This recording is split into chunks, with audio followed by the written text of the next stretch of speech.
मसीह में मेरे प्रियों, आज 13 अप्रैल 2022 रोज़ की रोटी अध्ययन में मैं आपका स्वागत करता हूं और अभिनंदन करता हूं। आज के लिए परमेश्वर का वचन है लूका रचित सुसमाचार, इसका 22 अध्याय और 61 पद। Luke chapter 22 verse 61।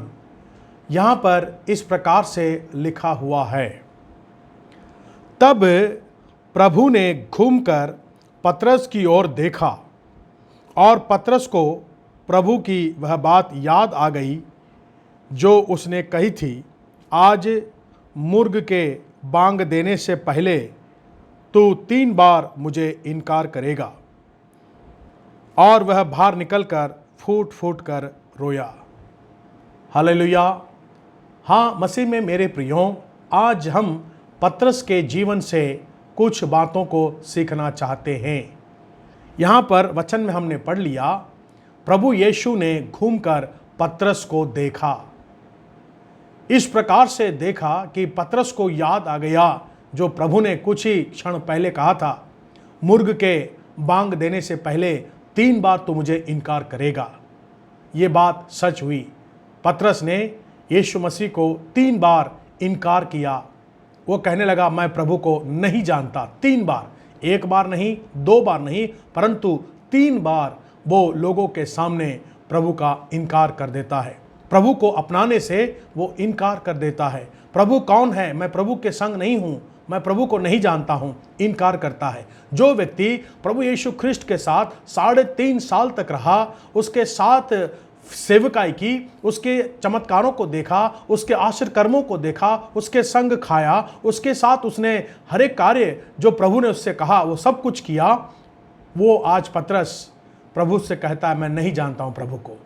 लोगों के सामने उसको मुकार देता है, इनकार कर देता है, मुकर जाता है। वो कहता है कि मैं नहीं जानता। क्यों किया है?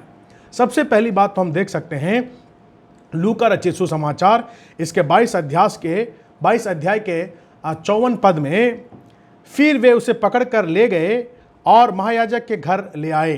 पतरस दूर ही दूर उसके पीछे पीछे चलता रहा। पहला कारण, उसने प्रभु को इनकार इसलिए किया, वो प्रभु के साथ नहीं चल रहा था, प्रभु के पीछे पीछे दूर चल रहा था। अनेक बार हम अपने मसीह जीवन में भी प्रभु को इनकार कर सकते हैं यदि हम प्रभु के पीछे नहीं, दूर चलते हों। प्रभु के पीछे तो चलते हैं लेकिन दूर से चलते हैं, इसलिए हम प्रभु को इनकार करते हैं। दूसरी बात हम देखते हैं, पतरस ने प्रभु को इनकार इसलिए किया, वो गलत लोगों के संगति में जाकर बैठ गया। पद 55 में लिखा है, और जब वे आंगन में आग सुलगा कर बैठे थे तो पतरस भी उनके बीच में बैठ गया। कौन आग सुलगा कर बैठे थे? जो प्रभु के दुश्मन थे, जो प्रभु को पकड़वा के उसको क्रूस पर चढ़ाना चाहते थे, वे लोग इकट्ठे होकर के उनके बीच में पतरस जाकर बैठ गया।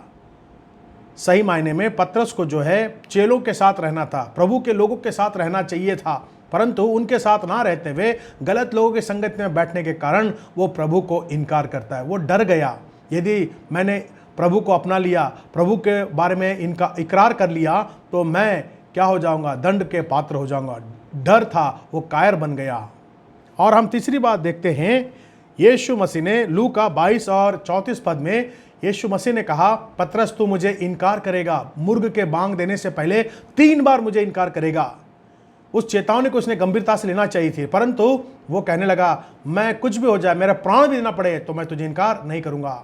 उसको जो है एक प्रकार से उसके अंदर घमंड आ गया, मैं तो पाप कर ही नहीं सकता। अनेक बार हमारे साथ भी ऐसा हो सकता है। इसलिए आज मसीह में मेरे प्रियों, जिस प्रकार से पतरस ने इनकार किया, लेकिन प्रभु ने उसको क्षमा किया। उसको उस तरस भरी नज़रों से, क्षमा करने वाले नज़रों से प्रभु ने पतरस को देखा, उसे वो बात स्मरण आ गई और वो फूट फूट कर पश्चाताप के आंसू रोने लगा। आज आपका जीवन कैसा है? क्या आपने कभी प्रभु को इनकार किया है? अगर किया है तो आज आप प्रभु के साथ सलाह कर सकते हो, वो आपको क्षमा करता है। प्रार्थना करें। हमारे स्वर्गीय प्रेमी पिता परमेश्वर, हम धन्यवाद देते हैं आपके अनुग्रह, आपकी दया के लिए। जिस प्रकार से पतरस का जीवन बिखर गया था, उसने आपको इनकार किया, और प्रभु जी लेकिन आपने उसको क्षमा किया जब उसने पश्चाताप किया, और प्रभु जी उसके जीवन में बदलाव को हमने देखा है। इसी प्रकार आज प्रभु हमने से बहुत तेरे लोगों ने तेरा इनकार किया है अपने जीवन के अनेक कार्यों के द्वारा। प्रभु हमने वो बातें की हैं जो तुझे पसंद नहीं है प्रभु, वो बात हमने किया है जो हमें नहीं करना चाहिए था, परंतु आप अनुग्रहकारी परमेश्वर है। आज हम में से प्रत्येक की पापों को क्षमा कर और पतरस के समान हमें फिर से एक नया जीवन दान दे प्रभु, नया जीवन जिसमें प्रभु हम आपके लिए अंगीकार करते हुए आपका हम प्रचार करने वाले हो सके। हम धन्यवाद देते हैं हमारे सभी भाइयों के लिए, बहनों के लिए, बच्चों के लिए, जवानों के लिए। प्रत्येक पर आपकी आशीष होवे, प्रत्येक को जीवन में शांति, खुशी, आनंद और बरकत दे, आपकी महिमा ने पाए। प्रार्थना यीशु ख्रिस्ट के पवित्र नाम से मांगते हैं, आमीन।